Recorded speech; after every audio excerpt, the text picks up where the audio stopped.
अभी तक हमने जो पढ़ा वो क्या पढ़ा कि तिर्यक रेखा पढ़ते आ रहे थे जब दो या दो से अधिक रेखाओं को प्रतिच्छेद करे, बस हम इतना पढ़ते हुए आ रहे थे, दो या दो से अधिक रेखाओं को अलग अलग बिंदुओं पर प्रतिच्छेद करे उसे तिर्यक रेखा कहते हैं। पर अब हम उसे समांतर रेखाओं के बीच में पढ़ने वाले हैं। तो पहले मुझे जल्दी से सब बच्चे ये बता दो समांतर रेखाएं क्या होती हैं, पैरेलल लाइंस क्या होती हैं।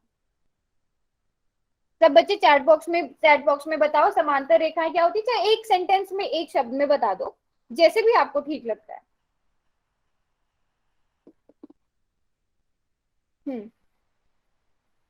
जो कभी में नहीं मिल सकती, बिल्कुल जितना छोटे से छोटा आप लिख सकते हो लिख दो, जो कभी मिल नहीं सकती है।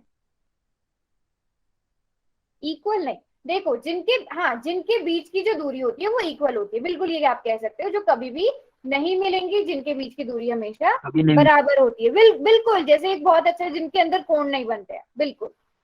अब जैसे कि आप यहाँ पे देख सकते हो आपको एल और एम दो समांतर रेखाएं दी गई है, ठीक है। हम देखो अगर आपने पहले पढ़ा, हम यहाँ पर क्या पढ़ने वाले हैं, संगत कोणों के युग्म पढ़ने वाले हैं, संगत कोण का गुण पढ़ने वाले हैं। अब जल्दी से मुझे बता दो कि यहाँ पर संगत कोण कौन कौन से हैं, जल्दी से बता दो संगत कोणों के युग्म कौन कौन से हैं, कोरेस्पॉन्डिंग एंगल्स कौन कौन से हैं, जल्दी से बता दो। एल और एम।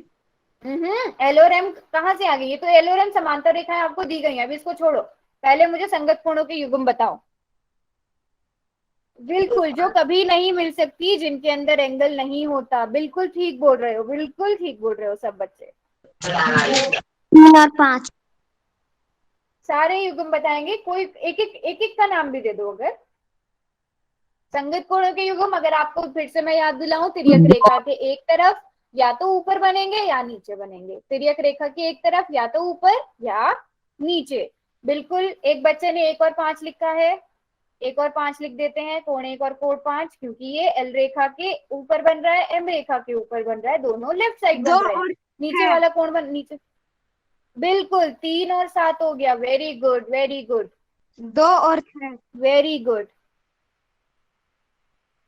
वेरी गुड, 2 और 6 बिल्कुल, और 4 और 8। अच्छा आप सभी ने बता दिया, आप सभी को अब ये पता है कि संगत कोण के युग्म कौन से होते हैं। देखो अब मेरी बात सुनो, अगर ये युग्म जो है वो समांतर रेखाओं के बीच में है, मतलब जिन रेखाओं को प्रतिच्छेद कर रही है तिर्यक रेखा, वो रेखाएं अगर समांतर रेखाएं हैं, जैसे यहाँ पर आपको दिया गया है कि एल और एम समांतर रेखाएं हैं, तो देखो क्या होगा, जो संगत कोणों का युग्म है वो बराबर हो जाएगा। देखो कैसे, यहाँ पर आपने 1 5 ये सारे जोड़े आप लोगों ने ही मुझे चैट बॉक्स में बताए हैं, तो मैं क्या कर दूंगी, इनको बराबर कर दूंगी। क्यों बराबर है ये, क्योंकि ये दो समांतर रेखाओं के बीच में बन रहे हैं, जो तिर्यक कोण बन रहे हैं ना, ये समांतर रेखाओं के बीच में बन रहे हैं, तो ऐसे वाले संगत कोणों के जो युग्म होंगे वो बराबर होंगे। दोबारा देखो, संगत कोण पता है ना क्या होते हैं, संगत कोण पता चले क्या होते हैं। Yes ma'am. किसने बोला था दोबारा, नो मैम। बस संगत कोण नहीं पता चले, देखो पता चल गया। जिसको नहीं पता चला वो एक बार ऐसे सुन लो, ये लेफ्ट साइड है, ये राइट साइड है तिर्यक रेखा की। अब लेफ्ट साइड में जो ऊपर ऊपर वाले कोण है, ये एक जोड़ा हो गया 1 और 5 का, जो नीचे नीचे वाले कोण है वो दूसरा जोड़ा हो गया। अब इसी तरह राइट साइड में देखो, जो ऊपर ऊपर वाले कोण है ये एक संगत कोणों का युग्म हो गया, जो नीचे नीचे वाले हैं वो दूसरा जोड़ा हो गया संगत कोणों का, ठीक है। और अगर ये समांतर रेखाओं के बीच में है तो ये बराबर होंगे, जैसे कि आप यहाँ पर देख सकते हो। ये नोट कर लो, ये सब बच्चे नोट कर लो कि अगर एल और एम जो है यहाँ पर समांतर रेखाएं हैं, तो संगत कोणों की माप क्या होगी, बराबर होगी। संगत कोणों के युग्म आपने बताया, उनके बीच में बराबर का निशान मैंने लगा दिया। तब होंगे अगर ये आपको दिया गया है कि एल और एम क्या है, समांतर है, पैरेलल है। यहां तक समझ आया तो हम एक क्वेश्चन करते हैं, क्वेश्चन से आपको और अच्छे से समझ आ जाएगा। होमवर्क भी देंगे, अभी तो टाइम है क्लास खत्म होने में। चलो ऐसा करते हैं, क्वेश्चन कर लेते हैं, उससे आपको अच्छे से समझ आ जाएगा, उस क्वेश्चन को हम अच्छे से कर लेंगे। जैसे कि आपकी स्क्रीन पे एक क्वेश्चन है, मैं भी चैट बॉक्स को बंद कर रही हूँ। मैम मैं नोट कर रही थी, आपने वो हटा दिया। अच्छा नोट कर रहे थे, या तो ऐसा करो पहले क्वेश्चन कर लो, मैं वापस से स्क्रीन लगा दूंगी वो, ठीक है। आवाज नहीं आ रही।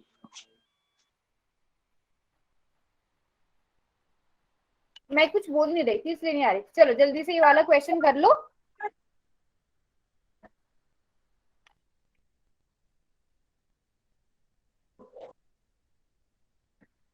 देखो दिया गया है यहाँ पर एम और एन पैरेलल है, एम और एन समांतर है। ये जो बीच में दो मैम लाइन है आवाज इसका नहीं आ मतलब रही। होता है कि समांतर है।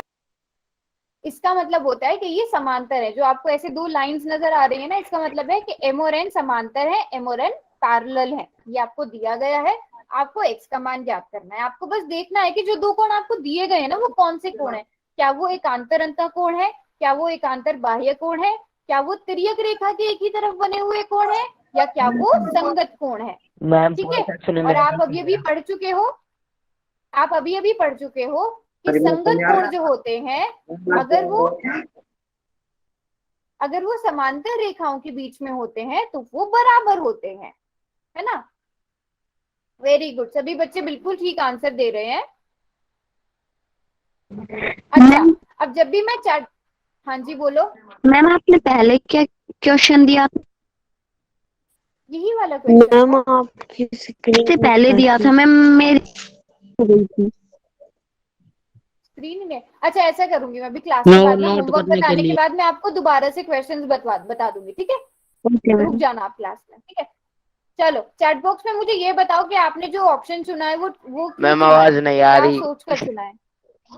अभी आ रही है मेरी आवाज अमित? अमित आ रही है आवाज मेरी?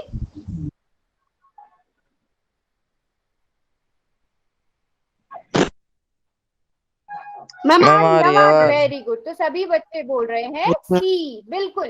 क्योंकि आपको देखते ही पता चल गया।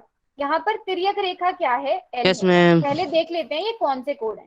तिर्यक रेखा एल है, ठीक है। तो आप देख पा रहे हो यहाँ पर कि ये तिर्यक रेखा की राइट साइड में बन रहा है कोण, पर एक एम रेखा के ऊपर बन रहा है, दूसरा एन रेखा के ऊपर बन रहा है। तो जब ऐसे ऊपर बनते हैं कोण तो कौन से कोण होते हैं, संगत कोण होते हैं। और आपको क्वेश्चन में ये भी दिया गया है कि एम और एन समांतर है, तो इसका मतलब ये दोनों संगत कोण है, और संगत कोण है दो समांतर रेखाओं के बीच में, तो इसलिए ये बराबर होंगे। इसलिए ऑप्शन सी 60 डिग्री ठीक होगा। अच्छा, अब अगर मैं ये ना दूं, ठीक है, मैं बस क्वेश्चन इतना पूछती हूँ, दिए गए चित्र में एक्स का मान ज्ञात करें, क्या कर पाओगे? क्या एक्स का मान ज्ञात कर पाओगे? Yes ma'am. कितना होगा बताओ। 60। तब भी 60 ही होगा अगर मैं इसे हटा दूं। मैंने प्रश्न को बदल दिया है। ना चुनना। सब बच्चे बताओ। अच्छा, कुछ यस मैम। बच्चे 120 लिख रहे हैं, कुछ बच्चे 120 लिख रहे हैं, कुछ बच्चे नहीं लिख रहे हैं। पहले तो मुझे ये बताओ 60 कि क्या होगा। इसका तब भी 60 ही होगा? मैंने आपको यस नहीं मैम। बता, मैंने तो आपको बोला ही नहीं है कि एम और एन पैरेलल है, तो आपने कैसे सोच लिया कि ये बराबर होंगे? जब आपको दिया ही नहीं गया है कि एम और एन नहीं, पैरेलल है, तो आपने कैसे सोचा? संगत कौन मैम? संगत कोण, अच्छा संगत कोण ऐसे भी तो बन सकते हैं। देखो मैम एक ये है, अब अगर यहाँ पे मैं बना दूं ये कोण और ये कोण, ये भी तो संगत हो सकते हैं, ये तो मुझे बराबर नहीं लग रहे। मैम ये वेरी संगत। गुड, जैसे एक बच्चे ने लिखा है समांतर होने के कारण, क्योंकि मैंने यहाँ से समांतर वाली लाइन ही हटा दी है। मैंने आपको बोल दिया कि समांतर नहीं है, मैंने उस चीज को हटा दिया। प्रश्न क्या बन गया, अब दिए गए चित्र में इसका मान ज्ञात करें। आपको नहीं पता है कि एम और एन समांतर है, ठीक है, तो आप इसका मान नहीं ज्ञात कर पाओगे। अच्छा, कुछ बच्चे बोल रहे थे कि 120 डिग्री होगा। बच्चों 120 डिग्री अगर मैं ये वाला कोण पूछती ना तो होता, इसका मान आप अभी ज्ञात नहीं कर पाओगे, ठीक है। हाँ 8 बज गए हैं, हाँ ठीक है, हाँ कोई बात नहीं। इतना सबको समझ आया?